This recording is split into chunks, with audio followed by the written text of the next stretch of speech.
Welcome back to Woods and Water, South Carolina.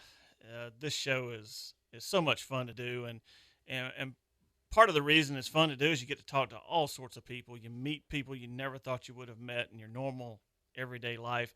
One of those is Steve Rinella. I had the pleasure of meeting and talking to him back at the National Deer Alliance QDMA convention last year in Louisville.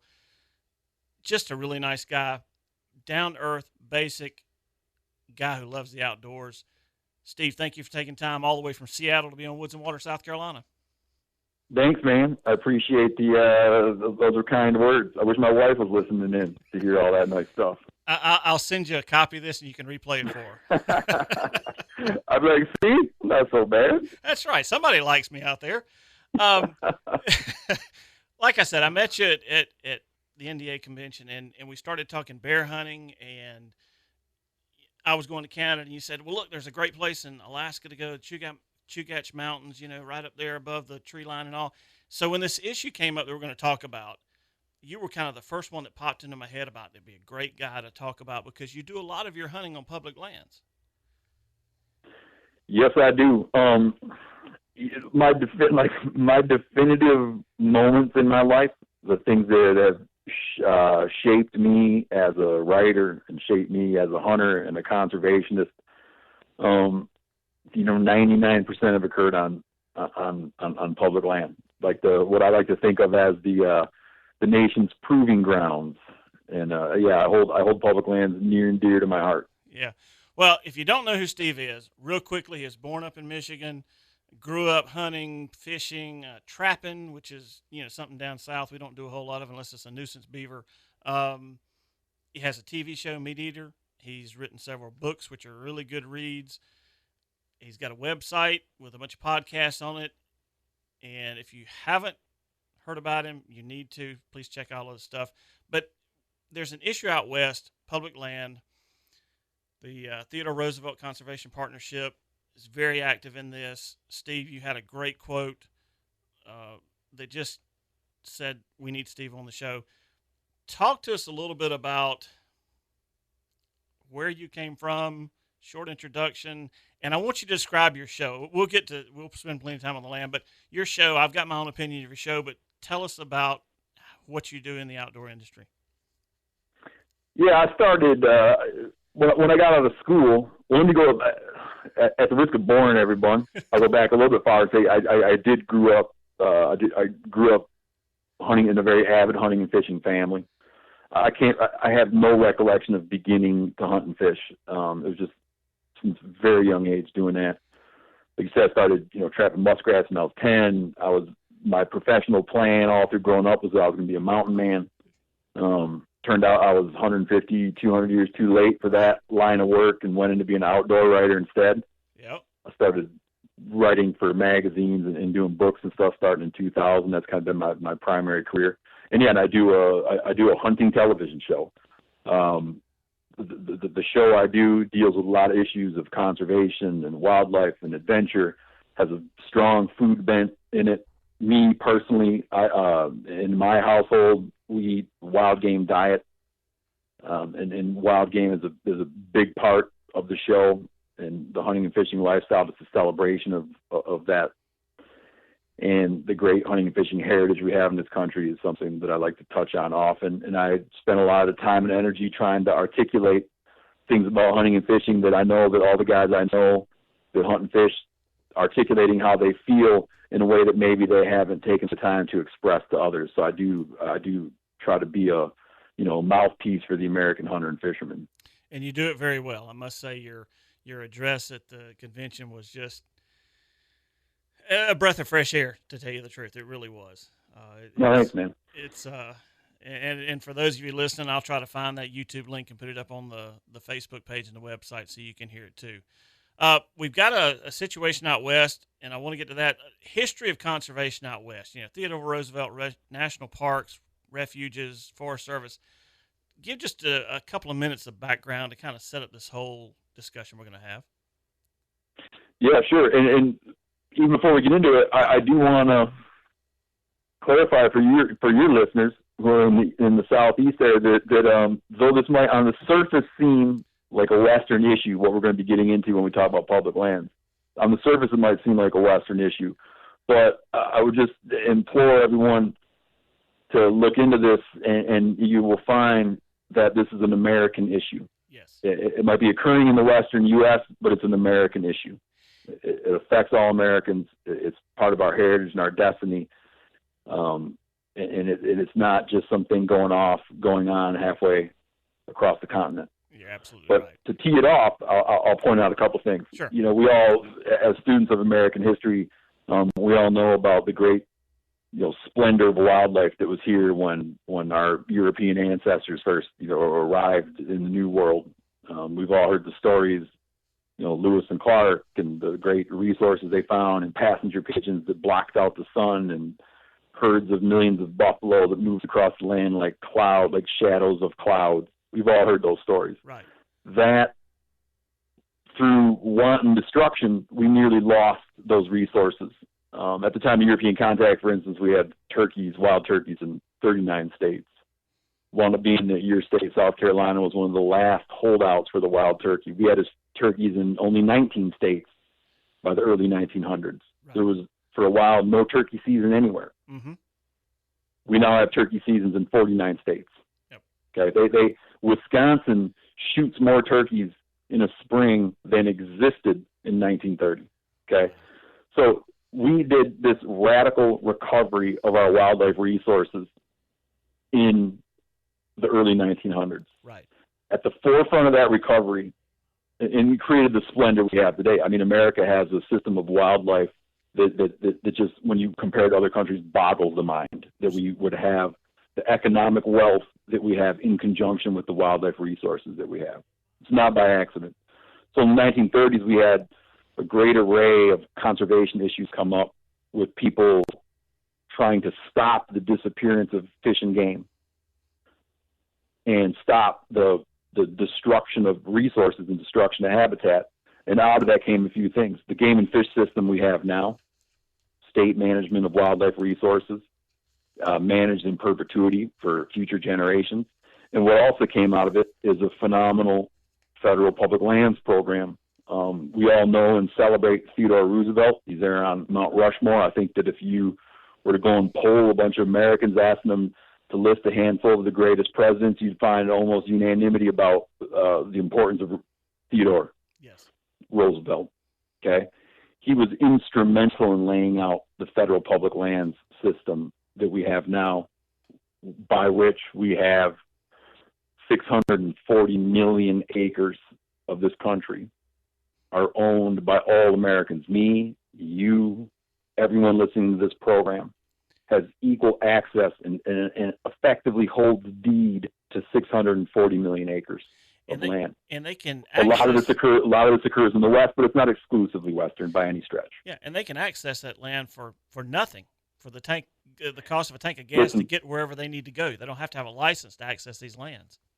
No, it's like a guy like me who grew up, I grew up in Manistee National Forest in Michigan. Okay, I grew up just a couple miles from its southern terminus. My perspective on that stuff growing up was that it just fell from the skies. Okay, it was just there, right? And you took it for granted because it was just there. Right. I think that some Americans have that perspective, where they look at this great abundance, 640 million acres of land at their disposal to hunt on, to fish on, to explore on, camp on, go ATVing on. Just, it's there for you. I think a lot of people take it for granted. Some people don't know it's there, but it's just mind-boggling to think about the volume of land and the value of that land that is for all Americans. Right. To use equally. And again, yes, the bulk of that land, there's no cost associated with going there. You don't need to go down, when you're going out on national forest land or going out on Bureau of Land Management land, you don't need to go down and file a permit. You don't need to ask someone's permission. You don't need to check if it's okay this Wednesday. Yep. In large measure, you don't need to go but can I camp there? Can I camp there? It is the definition of freedom. Public lands. I have wandered on and hunted and fished on and derived my food from public lands, federal public lands in many, many states. Yep. It's like I have invaluable personal wealth when you think about the amount of land I have access to. It's just as simple as getting in a car, getting on a plane, getting on a bike, depending where you live, and just going there and going. It's the definition of freedom, our federal public lands. Absolutely. And I think that, when talking about this, just to tee off before we get into the current controversy, I think just for people to sit and just try to comprehend for a minute what it means that they own all this land. Any one of your listeners can go out right now and get the necessary tags and go camp and stay on this land. Yeah. I mean, get the necessary tags. I'm talking about like getting a hunting tag if they want to go hunting and go out, and it's theirs for the taking. Yeah. The only measure you might want to take is let somebody know where you're going. Sure. Yeah. There's some safety issues you might want to do. Let someone know where you're going for sure. But the point is that I'm trying to make is it's there for free for use. And so when we're going to be getting into this discussion and we're talking about the future and fate of this 640 million acres, I just want to make it abundantly clear to everyone that we're not talking about some abstract notion. We're talking about something that you effectively hold deed to. It's yours. Yep. That's correct. We're talking about the fate of your property. Yep. So, with that, let's continue. But I think that, I think that's something that we should make abundantly clear right off the bat. And well made. But there's an issue. State control versus right now it's held on the federal side. Western states won't control that land, and that's essentially the debate we're having. Yeah. So the debate, this debate comes up in various forms throughout American history, and I'll lay out the debate. But before I lay out the debate, I'm going to make one last point. We talk about Theodore Roosevelt's importance here. And earlier you mentioned, a conservation group that takes its name from Theodore Roosevelt, which is the Theodore Roosevelt Conservation Partnership, who is at the forefront of this issue, defending hunting and fishing rights and access rights for Americans. When Roosevelt did his work, he pointed out that this is not merely to the people now alive, but this is to the unborn people, to those in the womb of time. So his inclination, like when he started the public lands program, he already knew and said that this is for future generations in perpetuity. He didn't mean that it's just for this one right now to liquidate it, but that's kind of what we're hearing rumblings of. There is legislation making its way through Washington right now to take enormous chunks of our federal land, federal public lands, and turn them over to state management. Now, proponents of this movement are going to tell you that local interests know better, and this will give a more nuanced management strategy to better suit the people most affected by the land. But there's a little more at play here, because what we're looking at is a handful of political activists who want to give economic control. They want to take economic control of these federal lands away from the broader American public and hand it to a handful of individuals who are positioned to make short-term profits from it. The idea of states holding land is not new. So we have these 11 Western states. When they became states, they were granted enormous amounts of public land, enormous amounts of land that was held by the federal government, and they were handed this land. So 11 Western states were given 64.2 million acres of land when they became states. So far, they've sold off to private interests 25.4 million acres. So they've sold off, about almost 40% of the public lands that they were given. Now you have a lot of states and political activists and other forms of lobbyists saying like, oh, we should give the states a bunch more. And they're saying that the only difference being that it'll just be held as state land. But I think that Americans, regardless of where you live, need to realize that you do not get greater freedoms by handing lands to state control. In general, states are far more restrictive about land use and far more restrictive about keeping land open to the public, open to the American people, than the federal government has ever been. Now, let me know if I can just keep going, or if you want. Now, do you want to butt in here, or No, is all this being clear, you think? Yeah, it's great. I'm just listening. I don't invite guests on the show to hear myself talk over them, so I'm just listening. You All right. you carry right along. So let me give you a couple examples of what I'm talking about. Go ahead. Now, in Wyoming, Colorado, New Mexico, Montana, for instance, camping on state lands is restricted to the extent where in some places you cannot camp overnight on some state lands. Not true with your federal lands. Off-road vehicle use is, so ATV on state lands, prohibited, Wyoming, Colorado, Montana, New Mexico. Recreational shooting, okay? Going out and doing some plinking with your 22, sighting in your hunting rifle. Prohibited on state lands, Colorado, Arizona, New Mexico. Okay?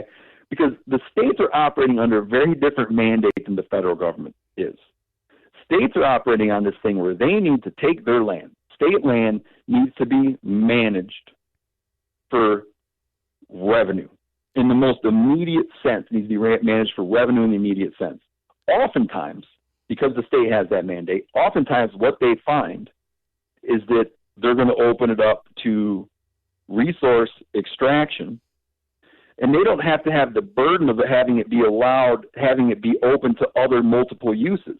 So if hunting or camping or fishing or shooting obstructs commercial activities, they just nix that part of the equation and leave it open to just commercial aspects.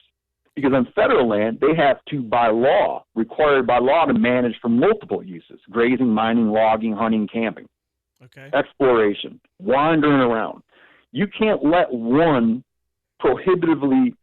outright prohibitively negate the other. A state can.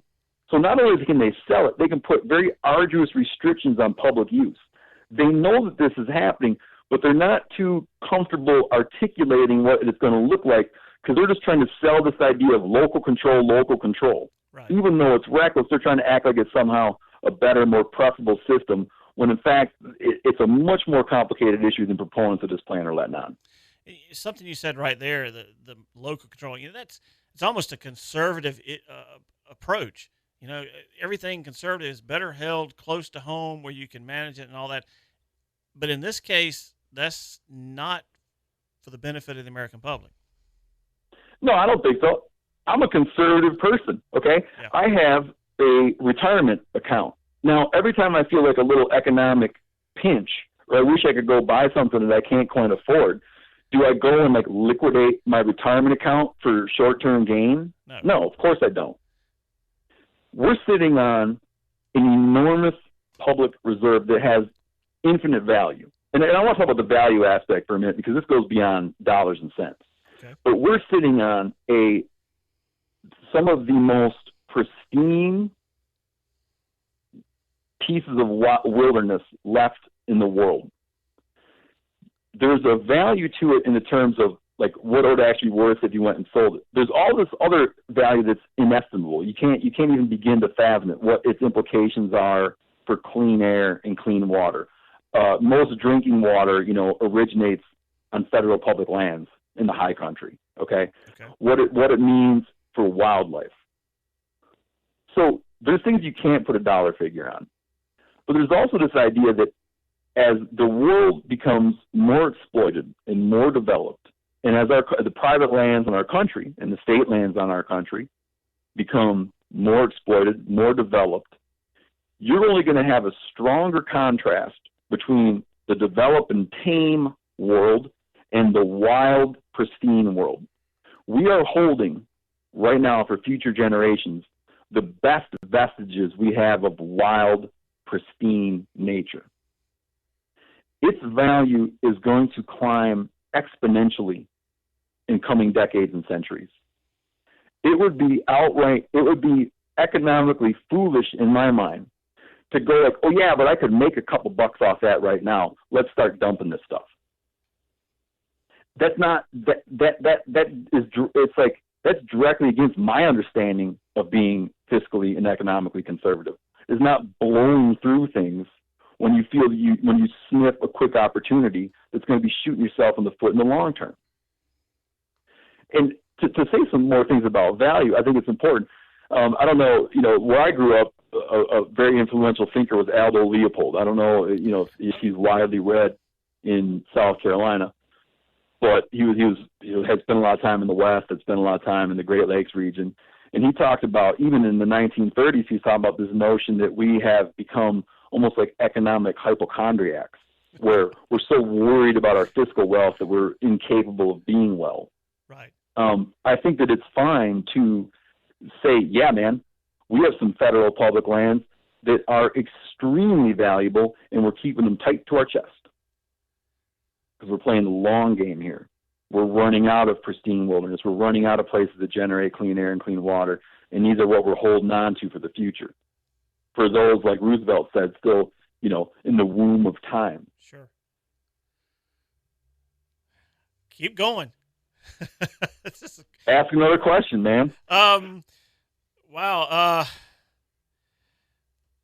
Okay, habitat and access. This is something that here in South Carolina we have the Take One Make One program. We have an archery in schools program here. It's all geared towards getting kids involved. Yeah. Clemson University is right now doing some research. They have been for the past year on, Take One Make One is that age group, 12 to 16, 17, maybe single household parents or don't have any opportunity to do that. And so you have a mentor program and they take them out hunting once and all. Yeah. Clemson University is actually doing that on the college level, which has the potential to be more successful because the college age kids, they have some disposable income, they have means of transportation, and they can find access. But if you talk to anybody involved in hunting and fishing, habitat and access, and we have that in those 640 million acres, and of course you doing most of your hunting and all and on public land, and here in the South, of course, there's not a whole lot of it. There's some national forests, but most everybody here that deer hunts is a member of a club or something like that. For somebody here in the South, and you vast knowledge of hunting out west, just give me a couple of hunts that somebody here could plan and do. I know I've done them, but I want to hear you talk about them. A couple of hunts that somebody. Yeah, I'd like to touch on that, but I'd like to touch on something you brought up too, just about access and getting future generations excited about the natural world. Go ahead. And involved in hunting and fishing. Yeah. Anyone who, let's say you like to hunt, and I know many of your listeners do. 95% of Americans aren't engaged in what we're doing. Correct. Okay. 95% of Americans don't hunt. Now, for hunters to maintain our political clout and to have our say in preserving fish and wildlife habitat and to have power, we need to have our numbers be maintained. We can't afford to become a dying breed and have it be that we have fewer people who care about fish and wildlife, fewer people who care about wild lands. We need to keep our advocacy level up. Hunters have always been at the forefront of conservation movement. Again, going back to Roosevelt, his experiences as a hunter are what inspired him to do the phenomenal work that he did. Aldo Leopold was a hunter. Pinchot was a hunter. Mm-hmm. Okay, our early conservationists all came from that. Anyone who hunts and fishes knows that being out on the land inspires you to become a protector of the land. So we need to bolster and continue to grow hunter numbers and hunter engagement. One of the biggest things that impedes hunter growth and hunter engagement is a feeling that there's no place to go. Now, you mentioned mentor programs. I know a lot of guys who have been involved with mentor programs where they'll go out and find a farmer, and the farmer will host a mentor program on his land, and the mentor will take a first-time hunter out, maybe from an urban area or suburban area, and they'll take them out on a hunt, and they'll get a turkey on private land. Oftentimes they wind up, after that event, being like, I'm hooked, man. I'm sold. You're right. This is the greatest thing in the world. I want in. But they don't have a place to go. That remains one of the biggest obstacles to getting in to the outdoor lifestyle, is this feeling that you don't have a place to do it. Now, that's largely a measure of feeling of perception, because we do have immense reserves of places to hunt and fish, but people don't know about them, or they don't have direct access to them because of where they live specifically. Yep. But we can't, on one hand, be talking about preserving our hunting and fishing heritage and preserving our wildlands and our fish and wildlife resources. And we can't talk about the importance of that, while at the same time have this conversation about reducing or outright eliminating many of the places where Americans are allowed to go and do that for free. Because our public land system is like a direct repudiation of the European system. Everywhere, I'm sure all your listeners are familiar, like, Robin Hood. Yeah. The Robin Hood story is you had the king own the land, the king owned the game. People weren't allowed to go get it. Robin Hood was a poacher in that he went out on the king's land to hunt. The European system is this idea that the wealthy few, those connected to the royalty, own the land, and the people stay off it. They don't touch the resources. We stand against that because, you know what, we're like a better country. We're a bolder country. We do bigger, better things for our people. So we know the importance of that. And for us to turn around and say, yeah, man, we got to keep that heritage, that conservation ethic alive, but at the same time, let's dissolve some of our public lands so a handful of global, multinational corporations can make some quick bucks off it. Yep. It's absurd to me that the conversation has gone this far. Why do you think it's gone this far? I think it's gone this far because people are able to harness into some antipathy or some apathy people have about the federal government. I think it's easy